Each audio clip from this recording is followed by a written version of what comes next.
আল্লাহ সুবহানাহু ওয়া তাআলা বলছেন, ওদের জন্য আমি জাহান্নামকে তৈরি করে রাখলাম, ওদের জন্য আমি জাহান্নামকে সৃষ্টি করলাম, কে তৈরি করে রাখলাম, ওদের জন্য আমি জাহান্নামকে সৃষ্টি করে রাখলাম। আল্লাহ বলছেন, আমি রহমান, আমি রহিম, আমি রহমান। কিন্তু কাদের জন্য রহমান, কিন্তু কাদের জন্য রহিম, কাদের জন্য দয়ালু, কাদের জন্য আমি কাদের গুনাহগুলোকে ক্ষমা করে দেব?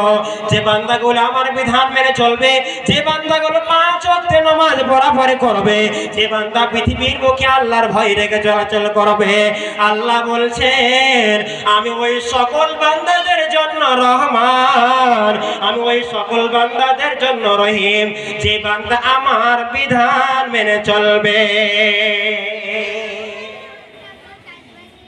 আল্লাহ বলছেন আমি ওই সকল বান্দাদের জন্য রহমান এবং রহিম, যে বান্দা আমার পথে আমার বিধান মেনে চলবে।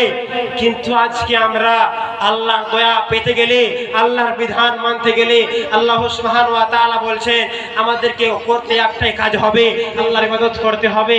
আল্লাহ সুবহানাহু ওয়া তাআলা বলছেন, ওরা মুনাফিক মুসলমান, ওরা কুফরি করনেওয়ালা মুসলমান, তোমরা জেনে রাখো, তোমরা জেনে রাখো, তোমাদেরকে আমার কাছে আসতে হবে, হিসাব দিতেই হবে, উপায় থাকবে না। কিন্তু কেমন করে আমরা হিসাব দিতে পারি? আল্লাহ সুবহানাহু ওয়া তাআলা বলছেন জাহান্নাম অনেক ভয়াবহ জায়গা, জাহান্নামের বর্ণনা বলতে গেলে অনেক লম্বা সময় লাগবে। কিন্তু আমি আপনাদের সম্মুখে একটি হাদিস ধরে বর্ণনা করে বলতে চাই। আপনারা হাইজান বন্ধুরি আমার, আল্লাহ সুবহানাহু ওয়া তাআলা বলছেন কি জাহান্নামে যে বান্দাগুলো যাবে তারা কেমন, পৃথিবীর বুকে তারা কেমন হবে। আল্লাহ সুবহানাহু ওয়া তাআলা বলছেন সূরা মুলুকের মধ্যে আপনি খুলে দেখলেন, আল্লাহ সুবহানাহু ওয়া তাআলা বলেছেন ওয়ালিল্লাযিনা কাফারু বিরাব্বিহিম আযাবু জাহান্নাম ওয়া বিসাল মাসীর।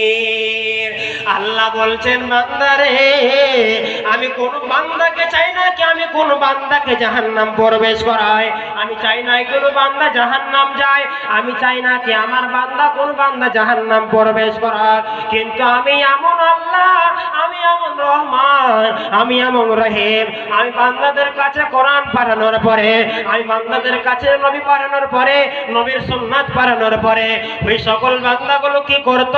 আল্লাহর কোরআন মেনে চলতো না, আল্লাহর বিধানকে মেনে চলতো না। আল্লাহ সুবহানাহু ওয়া তাআলা বলেছেন ওই সকল বান্দাদেরকে আমি জাহান্নাম দেব রে। যখন কিয়ামতে হিসাব কিতাব হবে, যখন পৃথিবী ধ্বংস হয়ে যাবে, যখন পৃথিবী কিয়ামত চলে আসবে, কিয়ামত নির্দিষ্ট হওয়ার পরে যখন হিসাব কিতাব না হবে, হিসাব কিতাব না হওয়ার পর আল্লাহ সুবহানাহু ওয়া তাআলা বলছেন ওই সকল বান্দাদেরকে আমি জাহান্নাম প্রবেশ করাবো। যে বান্দাগুলো বলেছিল, কি বলেছিল? বলেছিল আমরা পৃথিবীর বুকে চলাচল করার মাধ্যমে আল্লাহর বিধান মেনে চলতে হবে না। এই যে কথাগুলো বলতে হয়েছে, আল্লাহ সুবহানাহু ওয়া তাআলা বলছেন ওরে বান্দার দল, তোমরা কান খুলে কথাগুলো শুনে রাখো। ওরে তগির যার মুসলমান, ওরে হারিমেটার মুসলমান, আজকে আমরা মুসলমান, হতভাগা মুসলমান, বেঈমান মুসলমান, মুনাফিক মুসলমান, কুফরি করনেওয়ালা, আজকে আমরা মুসলমান, নিজেকে আমরা কন্ট্রোল করতে পারি না, আল্লাহর বিধান মেনে চলতে পারি না। আল্লাহ বলছেন কাফেরের দল, তোমরা